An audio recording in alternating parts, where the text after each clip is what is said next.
ഇപ്പോഴത്തെ ഒരുപാട് സെൻസർഷിപ്പുകൾ നടക്കുന്നു. എമ്പുരാന്റെ കാര്യം നമുക്കറിയാം, എത്ര വെട്ടുകളാണ് ആ ചിത്രത്തിന് ഉണ്ടായതെന്ന്. അതേപോലെ തന്നെ ജനനായകൻ നിൽക്കുന്നു. ഇങ്ങനെയുള്ള ചിത്രങ്ങളിലെല്ലാം വളരെ ചെറിയ രീതിയിലെങ്കിലും അല്ലെങ്കിൽ പേരുകൾ കാരണം പോലും ഇത്രയും വെട്ടും സെൻസർഷിപ്പും നേരിടേണ്ട സമയത്ത് കേരള സ്റ്റോറി എന്ന് പറയുന്ന ചിത്രത്തിന് മാത്രം എന്തുകൊണ്ടാണ് ഇതേപോലെയുള്ള കടുംവെട്ടുകൾ നേരിടേണ്ടി വരുന്നില്ല?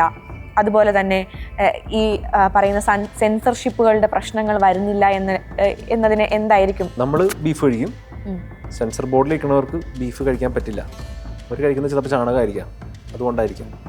കഴിക്കുന്ന സാധനത്തിൻ്റെ വ്യത്യാസം കൊണ്ടായിരിക്കും. അങ്ങനെ തന്നെ പറയണം, അല്ലാണ്ട് വേറെ എനിക്ക് ഇതിൽ കൂടുതലൊന്നും പറയാനില്ല.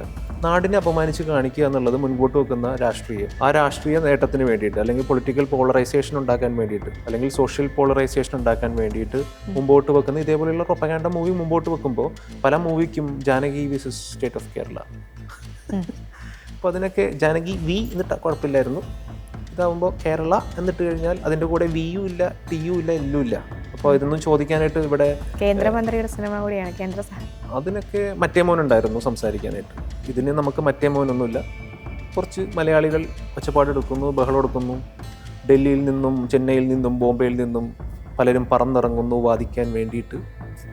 നമ്മൾ മലയാളികൾ പാവപ്പെട്ടവരല്ലേ, നമുക്ക് നോക്കാന്നേ. ഈ ജാനകി വിസസ് സ്റ്റേറ്റ് ഓഫ് കേരളയുടെ സമയത്ത് അഡ്വക്കേറ്റ് ഹരീഷ് വാസുദേവൻ, ഞാൻ അദ്ദേഹത്തെ ഇപ്പോൾ കണ്ടേ ഉള്ളൂ.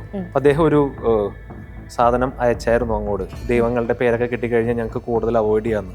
ഇതുവരെ ദൈവങ്ങളുടെ പേര് കൊടുത്തിട്ടില്ല പുള്ളിക്ക്. പുള്ളിൻ്റെ അടുത്ത് ഓടിച്ചോണ്ടിരിക്കും എത്ര നാളായിട്ട്. അപ്പോൾ ദൈവങ്ങളുടെ പേരും കൊടുക്കാൻ പറ്റാത്ത അവസ്ഥയിലാണ് സെൻസർ ബോർഡ് ഇരിക്കുന്നത്.